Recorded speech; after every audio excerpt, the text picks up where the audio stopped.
Dans l'évangile de Matthieu au chapitre 24, à partir du premier verset jusqu'au verset, je dirais 44, on voit le Seigneur Jésus-Christ en train de s'entretenir avec ses disciples, mais en train de leur parler, en train de répondre à une question très importante que les disciples lui ont posée concernant son retour et puis la fin du monde. Les disciples lui ont demandé à un moment donné quel sera, dis-nous à quel moment ces choses arriveront et puis quel sera le signe de ton avènement et de la fin du monde. Et donc dans le reste du chapitre, c'est le Seigneur Jésus-Christ qui parle et qui enseigne ses disciples sur ce qui concerne son retour, notamment les conditions dans lesquelles le monde va se trouver au temps de son retour, et puis les recommandations qu'il fait à ceux qui attendront ce retour-là. Une chose intéressante ici, c'est de noter déjà que c'est un entretien entre le Seigneur Jésus et ses disciples, comme pour dire que les premiers intéressés par le message du retour de Jésus-Christ, c'est les disciples de Christ, c'est l'Église. C'est-à-dire le premier destinataire du message du retour de Jésus, c'est l'Église. C'est l'Église. C'est vrai que c'est un message qui s'adresse aussi au monde, mais je dis le premier destinataire, parce que c'est à ses disciples que Jésus-Christ est en train d'expliquer ça ici. Il ne s'est pas retrouvé devant une foule de personnes inconverties, de personnes qui ne le connaissaient pas, pour leur donner un enseignement général sur ces choses. C'est un temps d'enseignement que Jésus a avec ses disciples. Il leur explique les choses qui concernent la fin, qui concernent son retour. Le message du retour de Jésus-Christ est un message de consolation pour l'Église. Paul a dit, consolez-vous par ces paroles. Les apôtres ont dit, consolez-vous par ces paroles, en faisant allusion aux paroles relatives au retour du Seigneur Jésus-Christ. Et donc, si c'est un message de consolation, ça veut dire que ceux qui ont besoin d'être consolés, c'est l'Église d'abord, l'Église premièrement. Quand le message s'adresse à ceux qui ne sont pas encore sauvés, c'est un message d'avertissement. Mais c'est aussi un message d'avertissement pour l'Église, parce que dans l'Église, il y a des personnes qui ont besoin d'être réveillées, d'être des personnes dont l'attention a besoin d'être attirée sur l'importance du retour de Jésus-Christ et puis l'intérêt que les uns et les autres ont à mettre le retour de Jésus-Christ dans leur piété, dans tout ce qui fait bouger notre spiritualité. Et donc c'est de ça que je propose que nous parlions aujourd'hui, le retour de Jésus-Christ. Nous allons en parler pour nous-mêmes en tant qu'Église, mais également pour le monde qui a besoin de salut. Matthieu chapitre 24. Les 3 premiers versets nous présentent justement le décor. Jésus-Christ, notre Seigneur, en train de s'entretenir avec ses disciples sur le mont des Oliviers, en train de leur parler, de les entretenir et de les enseigner sur ce qui concerne son retour et la fin du monde. Ensuite, au verset 4, Matthieu 24, 4, il est dit, Jésus leur répondit, prenez garde que personne ne vous séduise. Et donc, la première chose qu'il leur dit, c'est prenez garde. Il commence par leur faire une mise en garde, que personne ne vous séduise. Mais parce que les temps de la fin, ce sera des temps de grande séduction, de très grande séduction. La séduction fait partie des caractéristiques principales des temps de la fin. La séduction. Et cette séduction, elle consiste à quoi? Le verset suivant, le verset 5, il répond. Car plusieurs viendront sous mon nom disant c'est moi qui suis le Christ, et ils séduiront beaucoup de gens. Si on va plus loin, au verset 11, il est dit, plusieurs faux prophètes s'élèveront et ils séduiront beaucoup de gens. Et si on va plus loin encore, au verset 23 jusqu'au verset 26, et si quelqu'un vous dit alors le Christ est ici ou il est là, ne le croyez pas. Car il s'élèvera de faux Christ et de faux prophètes, et ils feront de grands prodiges et des miracles, au point de séduire, s'il était possible, même les élus. Et puis il ajoute au verset 25, voici, je vous l'ai annoncé d'avance. Si donc on vous dit, voici, il est dans le désert, ni à l'écart. Voici, il est dans les chambres, ne le croyez pas. Donc le Seigneur fait une mise en garde très claire et très sévère à ses disciples. Les temps de la fin, ça sera des temps de séduction, de très grande séduction, comme on l'a vu dans les passages que nous avons lus. C'est des passages qui décrivent une très grande séduction. Il dit au verset 25, car plusieurs viendront sous mon nom disant c'est moi qui suis le Christ. Des gens vont se proclamer Christ. On y est déjà. On a celui que récemment nous en Côte d'Ivoire ici on a connu, on a baptisé ironiquement le Jésus. On a également cette autre dame imposteur qu'on appelle Christamaya, qui dit être la réincarnation du Christ. Tellement de blasphèmes qui ont cours. Et tous ces gars-là disent qu'ils sont Christ. Tous ces gars-là proclament que c'est eux qui sont Dieu, qui sont Jésus, et que Jésus est revenu. J'ai donné les exemples en Côte d'Ivoire ici. Il y en a dans plusieurs pays dans le monde où des gens se proclament Christ. Et il y a des gens qui les suivent. Vous voyez, au verset 5, il a terminé le verset 5 en disant « Et ils séduiront beaucoup de gens ». Le verset 11 également se termine par « Et ils séduiront beaucoup de gens ». Et puis, le verset 24 dit « Ils feront de grands prodiges et des miracles au point de séduire, s'il était possible, même les élus ». Vous voyez le niveau de la séduction? Les foules qui vont être séduites, ils séduiront beaucoup de gens. Et Jésus le dit de façon répétée, de façon insistante. Les faux Christ et les faux prophètes vont séduire beaucoup de gens. Les faux Christ et les faux prophètes vont attirer des foules, ils vont drainer des foules. C'est pour ça que moi je dis toujours, la popularité là, ça ne doit même pas être un critère pour apprécier la qualité d'un homme de Dieu ou bien pour apprécier la qualité, je ne sais pas moi, d'un prophète ou bien d'un pasteur, je ne sais pas, bon, dès l'instant où il se proclame Christ, mais on sait que c'est un faux. Mais je veux dire, quand on veut apprécier, on veut voir, on veut se faire une idée de tel homme de Dieu, de tel prophète, là, le critère de popularité, là, il faut enlever ça dedans. Parce que c'est un critère qui ne veut plus rien dire. Ça ne veut plus rien dire. Les faux Christ, le Seigneur est en train de dire ici, même les faux Christ, faux prophètes encore, ils ne se proclament pas Christ. Mais même ceux qui vont se proclamer Christ, là, on dit ils vont drainer des foules. Ils vont séduire beaucoup de gens. Beaucoup de gens. Les faux prophètes, alors, ils vont séduire des foules. Et ils y sont. On est là, on les voit. On voit toutes les foules qui sont en transe et en extase devant ces faux prophètes-là. Des faux enseignements, des faussetés, des fausses pratiques. Mais les foules les suivent. Les faux prophètes séduiront beaucoup de gens dans les temps de la fin. Les faux Christ également vont drainer du monde. Vous savez, aujourd'hui, nous sommes à une époque où le mensonge a été doté d'outils qui lui permettent de voyager à la vitesse du son, à la vitesse de la lumière, avec ces nouvelles technologies que nous avons là, les réseaux sociaux. Mais en un clin d'œil, vous avez des messages et des informations qui font le tour de la planète, en un clin d'œil. Les faux Christ et les faux prophètes, ce sont des choses qui leur profitent, qui permettent de ventiler leur fausseté et puis de séduire beaucoup de personnes. Donc, les temps de la fin, ça sera des temps de grande séduction. Grande séduction à cause des faux Christ et des faux prophètes qui vont pulluler. Le Seigneur Jésus dit aussi au verset 6, il donne une autre caractéristique des temps de la fin. Il dit, vous entendrez parler de guerre et de bruit de guerre. Vous entendrez parler de bruit de guerre et de bruit de guerre. Les guerres et les bruits de guerre. C'est vrai, on me dira, les guerres, ça ne date pas de maintenant. Depuis, avant même la venue de Jésus-Christ, il y a eu des guerres terribles. Israël, c'était l'armée de l'Éternel. Il y avait des peuples ennemis. Il y a eu des combats. Et puis en d'autres nations, dans d'autres peuples, il y a eu des combats, il y a eu des guerres. On pourrait dire que les guerres sont consubstantielles à l'existence même des sociétés humaines. Il y a toujours des conflits, il y a des guerres. Mais je crois que le message qu'il faut retenir ici, vous entendez parler de guerre et de bruit de guerre, c'est surtout de voir la guerre dont il est question dans son ampleur, dans sa capacité à produire des dégâts. Et aujourd'hui, là, les armes de destruction massive, il y en a plein.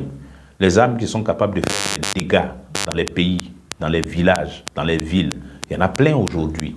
Et ces pays qu'on appelle les grands pays, là, les pays développés, ce sont des pays qui, pour la plupart, sont dotés de ces armes de destruction, de ces armes de guerre sophistiquées, avec une capacité de nuisance énorme. Il y en a. Et ils profitent de chaque conflit pour expérimenter leurs nouveaux armements, sans parler de l'arme nucléaire. À l'époque où Jésus parlait, il n'y avait pas d'arme nucléaire. Aujourd'hui, Il y a des pays ici qui sont dotés d'une arme qui à elle seule est capable de raser des villes entières de la surface du globe. Mais ils sont là, ils sont assis là-dessus et ils ont ça. Et ils en sont fiers. Et ça fait partie des arsenals de guerre. Ça fait partie des moyens de se combattre dont les sociétés se sont dotées, celles qui en avaient les capacités. La capacité de destruction aujourd'hui, là, à travers les guerres, est à un niveau jamais atteint auparavant. Vous entendrez parler de guerre et de bruit de guerre. Ça, c'est les bruits de guerre. Ça, c'est les philosophies de guerre qui sont développées, les philosophies de guerre qui sont instrumentalisées par les pays pour arriver à leur fin, mais avec une capacité de nuisance, comme je l'ai dit, beaucoup plus élevée que celle que les pays avaient à cette époque-là, au moment où le Seigneur Jésus était en train de parler. Bon, c'est ça quoi. C'est ça la guerre. La guerre est devenue très sophistiquée aujourd'hui. C'est vrai, il y a ce qu'on appelait la Convention de Genève pour réglementer un peu l'exercice ou la pratique de la guerre, faire en sorte que le caractère sauvage et inhumain des guerres puisse être vraiment ramené à des proportions plus supportables et plus acceptables.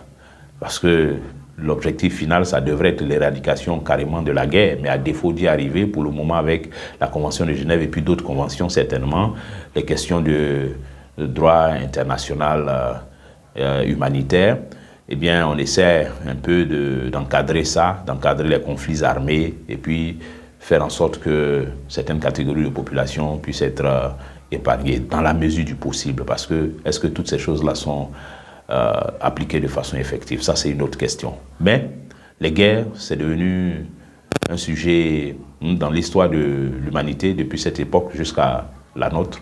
Les guerres ont jalonné l'histoire des sociétés dans leurs relations les unes avec les autres, et puis ça continue dans une autre dimension, mais ça continue.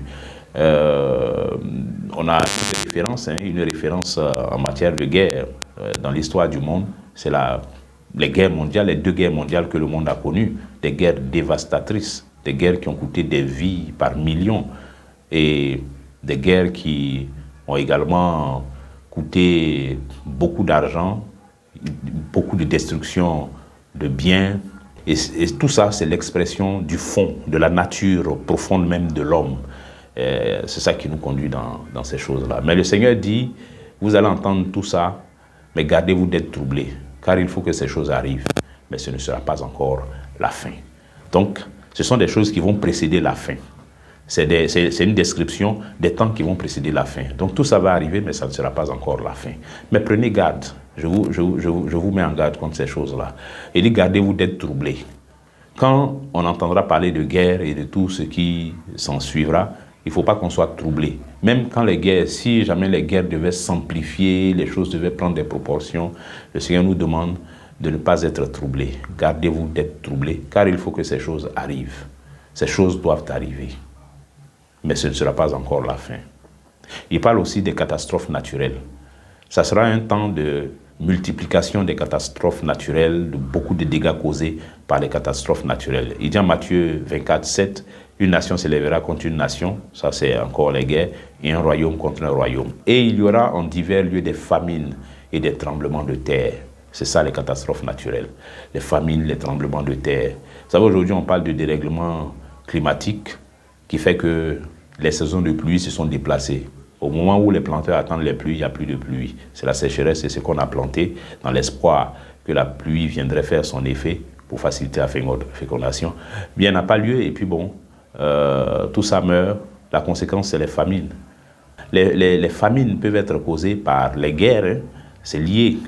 Et une conséquence des guerres, c'est les famines. Parce que plus rien n'est normal, la société est déstructurée et puis donc, rien ne se fait comme ça devrait se faire. Et comment se nourrir, comment s'approvisionner, en vivre, ça devient compliqué. Chacun se débrouille comme il peut. Et puis bon, ceux qui sont les moins résistants sont emportés par les famines. Et des villages entiers peuvent être dévastés par de telles famines. Les famines peuvent être causées aussi, comme je l'ai indiqué, par les mauvaises conditions climatiques, lesquelles sont la résultante des actes qui ont été posés par l'homme dans sa folie, la folie de produire, la folie de commercialiser, de s'enrichir, la recherche du profit et tout ça, l'exploitation des terres et de la nature à une échelle folle entraîne tout ce que nous avons aujourd'hui. Et donc, c'est la logique de la destruction. C'est-à-dire, on va vers la fin, la terre est dans une mouvance de destruction. La terre est en train d'exprimer les effets de tout ce que l'humanité lui a fait subir. Le Seigneur présente donc tous ces signes-là comme des signes annonciateurs de son retour, des signes qui indiquent justement que son retour est proche. Nous avons également au verset 9 quelque chose de très important que le Seigneur nous signale. Il dit, alors on vous livrera au tourment et l'on vous fera mourir et vous serez haïs de toutes les nations à cause de mon nom. Donc il y a la persécution. Ça, c'est l'idée de la persécution. La persécution des chrétiens, la persécution à cause de notre foi, à cause de notre croyance en Christ. Il dit, on vous livrera au tourment. Ça veut dire que vous allez être tourmentés. On va vous faire souffrir. Et on vous fera même mourir.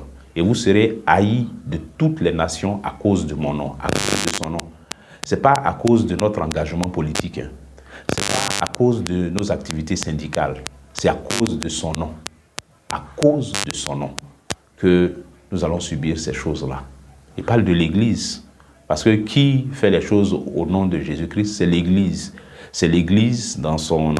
C'est nous, individuellement, en tant que chrétiens, qui allons être livrés au tourment, qui allons souffrir dans les temps de la fin à cause du nom du Seigneur Jésus-Christ. On comprend encore pourquoi les Écritures présentent le retour de Jésus comme étant un temps de consolation pour nous, parce que c'est pour mettre fin justement à toutes ces choses terribles qui sont annoncées pour l'Église et pour les chrétiens. On vous livrera au tourment et l'on vous fera mourir, et vous serez haïs de toutes les nations à cause de mon nom. Mais parce que les temps vont arriver où l'Église va devoir se prononcer, va devoir prendre position de façon claire et ferme contre des choses qui vont émerger de partout dans le monde, des philosophies, des idées, des nouvelles tendances qui vont émerger de partout dans le monde. Et c'est parce que l'Église, au nom de Jésus-Christ, va prendre position, va affirmer son désaccord ouvert avec certaines choses, qu'elle sera haïe, qu'elle ne sera pas considérée comme participant à la construction du projet humanitaire que les hommes se sont donnés, voilà tout ça. Donc l'Église va se mettre dans une posture qui va l'ostraciser, c'est-à-dire qu'on va la mettre à part, ou alors l'Église va se mettre à part. Mais c'est ça la nature même de l'Église, ecclésia, être à part, ne pas participer aux œuvres infructueuses des ténèbres, mais plutôt les dénoncer. Et c'est dans ce travail de dénonciation que l'Église va être haïe. Parce que ce que nous allons dénoncer, ce que nous allons mettre, exposer à la lumière, mais c'est ceux qui n'ont pas intérêt à ce que nous le fassions.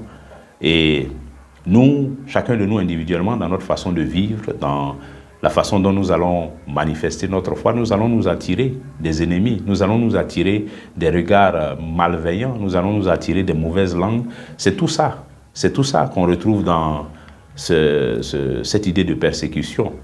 On vous livrera au tourment et l'on vous fera mourir et vous serez haïs de toutes les nations à cause de mon nom.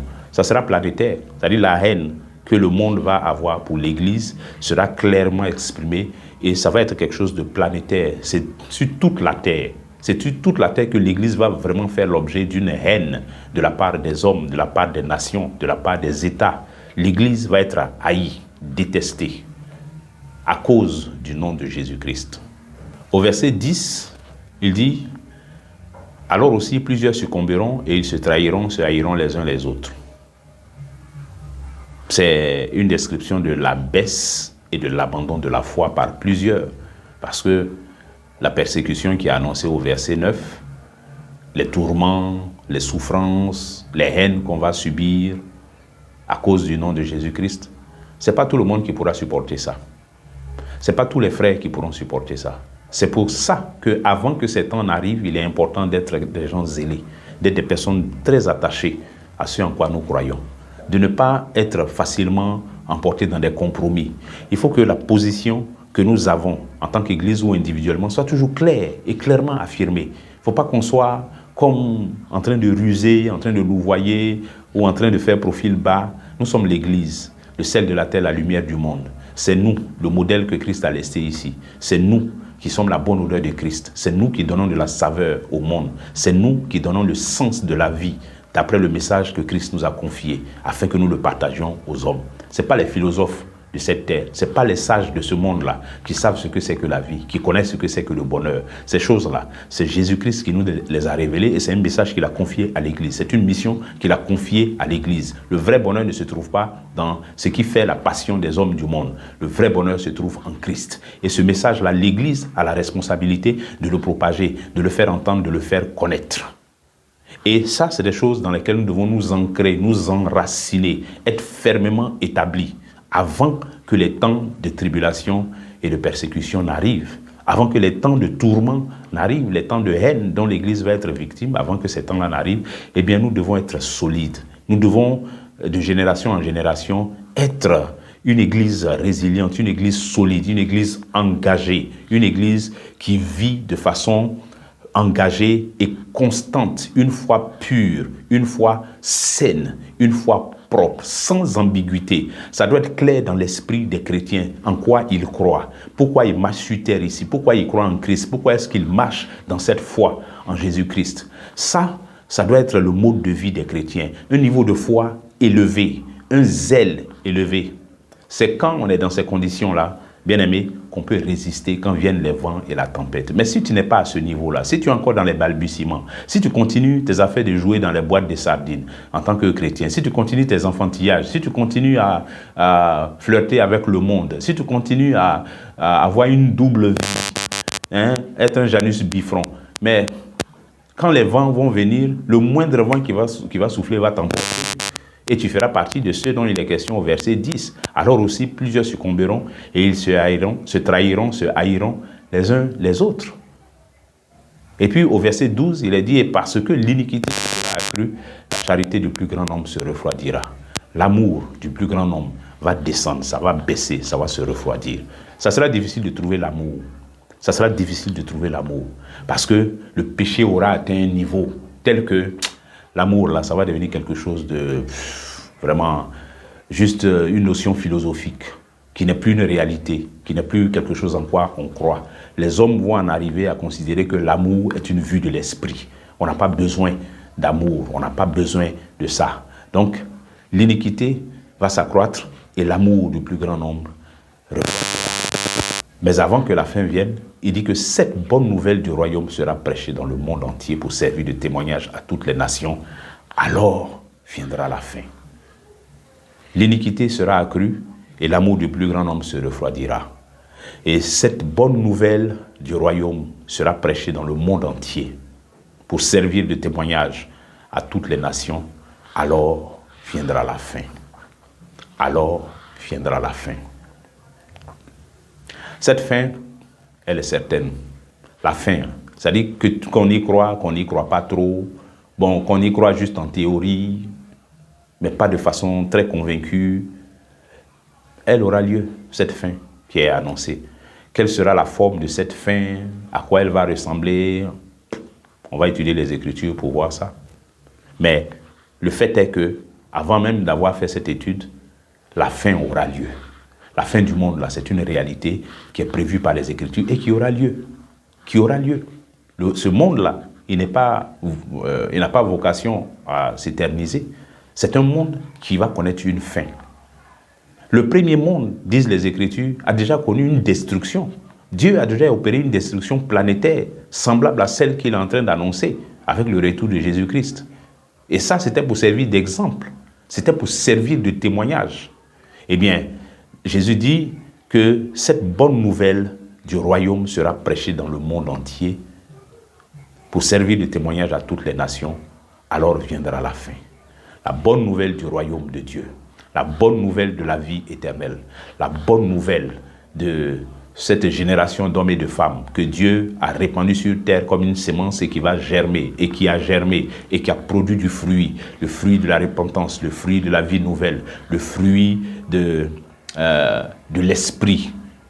Eh bien, cette génération, ces générations successives qui ont été porteurs de ce flambeau, qui ont brillé dans le monde comme des flambeaux, qui ont été porteurs de ce message de vie, eh bien, de génération en génération, ce message continue d'être propagé.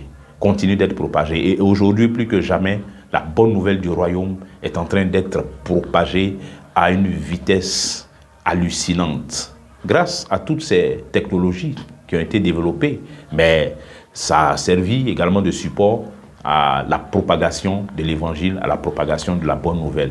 Et ce mouvement, il est en cours. Cette bonne nouvelle du royaume est en train d'être prêchée dans le monde entier de plus en plus. Les confins les plus reculés de la terre sont en train d'avoir accès à l'évangile de Jésus-Christ, jour et nuit. Il y a des canaux de communication qui se sont démultipliés. Il y a des supports de communication qui existent un peu partout. Et le message de l'évangile, la bonne nouvelle du royaume est en train d'être prêché dans le monde entier, afin que cela serve de témoignage à toutes les nations. La fin n'est pas loin. La fin n'est pas loin. Jésus a parlé au futur. Moi, j'ai envie de parler au futur proche. La fin n'est pas loin. Et toujours dans la description de ces temps de la fin, le Seigneur nous présente des jours de détresse. Le Seigneur nous présente des jours de détresse dans cette description qu'il fait des temps de la fin. Il dit au verset 15 et 21 à 22, « C'est pourquoi lorsque vous verrez l'abomination de la désolation dont a parlé le prophète Daniel établi en lieu saint, que celui qui lit fasse attention. » Verset 21, « Car alors la détresse sera si grande qu'il n'y en a point eu de pareil depuis le commencement du monde jusqu'à présent et qu'il n'y en aura jamais. Et si ces jours n'étaient abrégés, personne ne serait sauvé. Mais à cause des élus, ces jours seront abrégés. » Il parle de temps de détresse, de jours de détresse qui vont être pénibles, insupportables et difficiles pour l'Église. Pour l'Église. Il dit la détresse sera si grande qu'il n'y en a point eu de pareil depuis le commencement du monde jusqu'à présent et qu'il n'y en aura jamais. Et si ces jours n'étaient abrégés, personne ne serait sauvé. Mais à cause des élus, ces jours seront abrégés. Ça veut dire que ce qui va faire l'objet de la détresse, là, c'est quelque chose qui perd les gens par rapport à la foi. C'est pour ça que si ce n'était pas abrégé, mais même les élus seraient emportés aussi et qui seraient perdus. S'il s'agit d'une détresse qui n'a rien à voir avec la foi, qui n'a rien à voir avec le salut, je crois la mention de même les élus n'aurait pas de sens. Et ici, ces jours n'étaient abrégés, personne ne serait sauvé. Mais à cause des élus, ces jours seront abrégés. Donc, ce sont des jours pendant lesquels les choses qui vont se passer sont de nature à vous faire perdre la foi. À vous faire perdre la foi. Et si ces jours n'étaient pas abrégés, même les élus perdraient aussi la foi. Ils ne seraient pas sauvés. Donc, à cause des élus, ces jours seront abrégés. Il dit au verset 29, aussitôt après ces jours de détresse, voilà, aussitôt après ces jours de détresse, ça veut dire que ce sont des jours de détresse. Il y aura de la détresse, une grande détresse. Aussitôt après ces jours de détresse, le soleil s'obscurcira, la lune ne donnera plus sa lumière, les étoiles tomberont du ciel et les puissances des cieux seront ébranlées. Voilà, donc ça c'est une description de temps de détresse. Ça veut dire qu'il y aura également des jours de détresse dans les temps de la fin. Ensuite, il dit au verset 30 et 31, « Alors le signe du Fils de l'homme paraîtra dans le ciel, toutes les tribus de la terre se lamenteront, et elles verront le Fils de l'homme venant sur les nuées du ciel, avec puissance et une grande gloire. Et il enverra ses anges avec la trompette retentissante, et ils les rassembleront ses élus des quatre vents, depuis une extrémité des cieux jusqu'à l'autre. » Ça, c'est la venue du Fils de l'homme qui est décrite maintenant. Jésus-Christ est en train de venir. Les temps ont été décrits. Des éléments indicateurs de son retour. Les éléments indicateurs de la proximité de son retour ont été présentés. Donc, des temps de grande séduction avec les faux Christ et les faux prophètes, les nombreux miracles qu'ils vont faire pour séduire des foules, pour drainer des foules.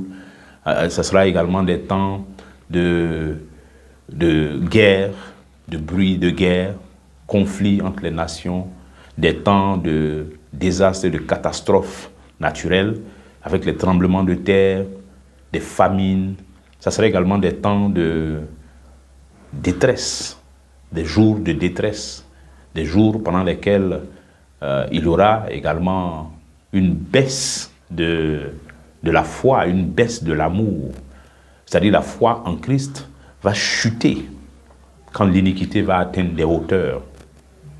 Et dans ce temps, il y aura une grande détresse qui sera de nature à faire perdre la foi aux uns et aux autres. Et si ces jours n'étaient abrégés, même les élus ne seraient pas sauvés, mais à cause d'eux, ces jours vont être abrégés, ces jours de détresse. Et puis, c'est après ces choses-là que le Fils de l'homme viendra. Le signe du Fils de l'homme apparaîtra dans le ciel, et toutes les tribus de la terre se lamenteront, et elles verront le Fils de l'homme venant sur les nuées du ciel avec puissance et une grande gloire. Le retour de Jésus-Christ, quand il dit qu'il vient comme un voleur dans la nuit, c'est pas pour dire qu'il vient en cachette. Non, c'est pour dire qu'il arrive à l'improviste. Il arrive un jour que personne ne connaît. Ni les anges, ni aucun homme, ni même le Fils. C'est le Père seul qui connaît ce jour. C'est ça, l'idée de « je viens comme un voleur ». Sinon, c'est pas pour dire qu'il va venir en cachette et puis pendant qu'il sera là, personne ne saura. Non.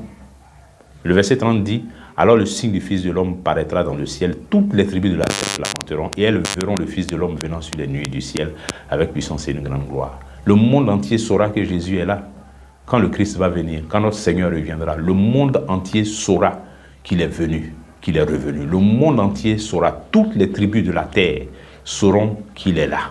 Tous les peuples de la terre, sous le soleil, seront au courant que quelque chose est en train de se passer au niveau planétaire et que ce quelque chose-là, c'est le retour de Jésus-Christ. Le monde entier saura. Il enverra ses anges avec la trompette retentissante et ils les rassembleront, ses élus des quatre vents, d'une extrémité à l'autre. C'est ça qu'on dit, Jésus vient pour prendre son église. Ils vont rassembler, les anges vont rassembler les élus. Ils vont rassembler les élus des quatre vents. Ça veut dire du nord, du sud, de l'est, de l'ouest, tous les coins de la terre, partout sur la terre, tous ceux qui auront vécu, qui se seront réellement consacrés à une vie de piété authentique en Christ, eh bien tout cela, c'est ceux-là qui sont les élus qui seront donc rassemblés des quatre vents par les anges d'une extrémité des cieux à l'autre. Et tous ceux-là seront donc pris par le Seigneur. Tous ceux-là seront pris par le Seigneur. C'est ça l'Église de Jésus-Christ qu'il vient rechercher. Et donc, les temps de la fin, bien aimés, ce sont des temps que nous devons savoir discerner. Ce sont des temps que nous devons savoir connaître et reconnaître. Parce que si le Seigneur a pris le temps d'en parler de façon aussi détaillée avec ses disciples, et donc avec nous aussi qui sommes parvenus jusqu'à la fin des siècles, eh bien, c'est pour que ça nous serve. Mais ça va nous servir à quoi? Ça va nous servir à regarder ce qui est écrit et puis à observer l'époque dans laquelle nous vivons, à regarder ce que Christ a dit et puis à examiner la société dans laquelle nous vivons, à regarder le journal télévisé, voir les informations du monde, et puis comprendre, discerner les temps, comprendre les temps. Ne pas vivre comme ça dans la vie comme un aveugle, traverser les choses comme un aveugle, non. Nous devons être des personnes spirituelles, des personnes qui passent par l'Esprit de Dieu, donc des personnes qui regardent la vie, qui regardent les événements qui se passent autour de nous, dans la société proche, dans la société plus élargie au niveau planétaire, et qui comprennent ces choses-là à la lumière des Écritures, qui comprennent ces choses-là par l'Esprit de Dieu à la lumière des Écritures, parce que Christ, quand il a parlé, de son avènement, quand il a parlé de la fin du monde, il ne s'est pas contenté de parler de l'Église, de parler de ses disciples, de parler de lui-même. Non, il a parlé du monde entier, il a parlé de toute la planète. Il a décrit les conditions dans lesquelles le monde serait. Donc, nous, en tant que chrétiens, ce qui nous appartient de faire, c'est d'être attentifs, de regarder. Lisons les versets 32 et 33. Où il dit « Instruisez-vous par une comparaison tirée du figuier. Dès que ses branches deviennent tendres et que les feuilles poussent, vous connaissez que l'été est proche. De même, quand vous verrez toutes ces choses, sachez que le Fils de l'homme est proche, à la porte. » Voilà ce que nous devons faire, nous en tant qu'Église. Il faut que, comme le planteur observe le comportement de ses plantes, et puis sait déjà que telle saison arrive, telle saison est proche, il manque peut-être une semaine ou le mois prochain, la pluie va venir, et bien, de la même façon, nous lisons les signes des temps, de la météo et tout ça, sans avoir d'appareil sophistiqué, mais par la sagesse que donne l'observation des choses qui se passent autour de nous, et bien, par cette même sagesse-là, par l'action du Saint-Esprit, nous devons être capables de discerner les temps et puis comprendre que le retour de Jésus-Christ est proche. Quand nous voyons ces choses-là se réaliser, quand nous entendons des choses qui se passent dans nos sociétés et qui sont révélatrices de la direction dans laquelle le monde est en train de partir, au regard de ce que les Écritures nous disent ici en Matthieu 24, eh bien, ça doit nous parler. Ça doit nous parler. Les chrétiens ne doivent pas regarder les événements qui se produisent dans le monde là, comme les autres qui ne connaissent pas Christ regardent ces événements. Non. Les hommes politiques ont leur façon de regarder ces événements. Les hommes, je ne sais pas moi, non politiques, mais qui ne sont pas chrétiens aussi, leur façon d'analyser, de lire ces événements-là. Et nous, chrétiens, il nous appartient d'avoir la lecture spirituelle de tous ces événements-là à partir de ce que le Seigneur nous a enseigné là-dessus.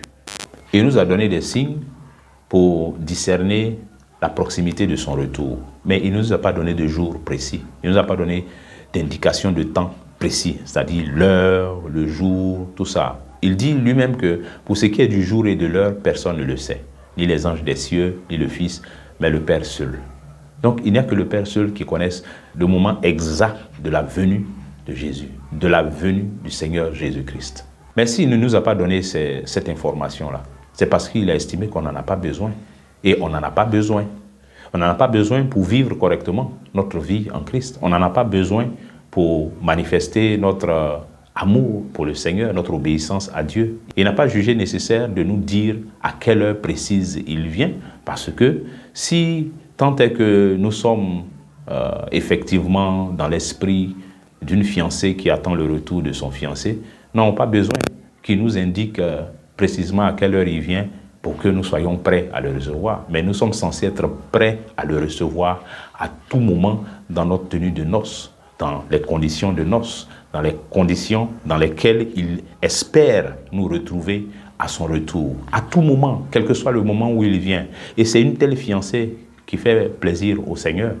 C'est une telle fiancée qui fait plaisir au Seigneur. Et c'est ça que nous devons être. C'est ça que nous devons être. Donc, tant mieux, je dirais, tant mieux si le Seigneur ne nous a pas dit exactement à quel moment il vient. Tant mieux s'il vient comme un voleur dans la nuit. Tant mieux s'il arrive à l'improviste. Tant mieux. Parce que c'est ça qui va révéler la sincérité de l'amour que nous disons avoir pour lui. Dans quelles conditions il va nous trouver? Est-ce que nous nous mettons toujours dans les conditions qu'il faut pour que le Seigneur nous retrouve bien? Qu'il retrouve une fiancée comme il veut, comme ça lui plaît, comme il le désire? Oui, c'est ça. Ça veut dire que nous n'avons pas besoin de cette information. On n'a pas besoin de savoir à quelle heure précisément le Seigneur arrive. Donc tous ceux qui font les acrobaties pour essayer de calculer à l'année près ou bien au mois près à quel moment Jésus revient, c'est pas nécessaire. Tout ce qui nous est demandé, la raison pour laquelle il nous a donné le signe de la proximité de son retour là, c'est pour que nous sachions que d'un moment à l'autre, il peut arriver et que ça soit une source de consolation pour nous. Sinon, c'est pas pour que ceux qui étaient dans la tricherie là puissent commencer à bien se ranger parce que Joe, le retour du Seigneur est prochain. Non, c'est pour que nous soyons consolés, pour que notre patience, nous comprenions que ce n'est pas une patience illimitée et indéfinie.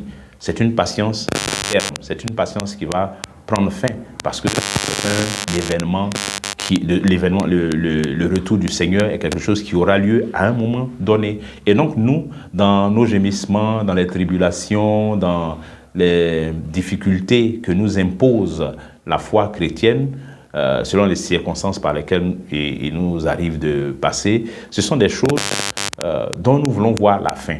Donc, l'idée que le retour du Seigneur est proche, ça nous encourage à persévérer parce que bientôt tout ça sera fini. Ça nous encourage à continuer à poursuivre. C'est ça l'idée. C'est ça l'idée du retour du Seigneur Jésus pour le chrétien. C'est ça la raison d'être de toutes ces indications que le Seigneur nous donne. Sinon, ce n'est pas pour que on se lève maintenant. Le Seigneur arrive, oh, attends, il faut qu'on se fasse propre parce que bientôt Jésus va venir, il faut qu'on se fasse propre. Non. C'est plutôt, bientôt Jésus va venir, donc il faut que nous continuions à rester propres. Que nous continuions à rester propres. C'est ça le message pour l'Église. Maintenant, l'idée de, il faut qu'on soit propre parce que Jésus revient bientôt, ça c'est pour les inconvertis. Ceux qui ne l'ont pas encore connu, c'est à eux qu'on dit, il faut que vous vous rangiez, il faut que vous fassiez en sorte d'être dans les conditions qu'il faut au moment où le retour du Seigneur va se faire. Donc oui, à eux, on dit, il faut que vous soyez propres au moment où le Seigneur Jésus-Christ va revenir. Que Dieu nous bénisse.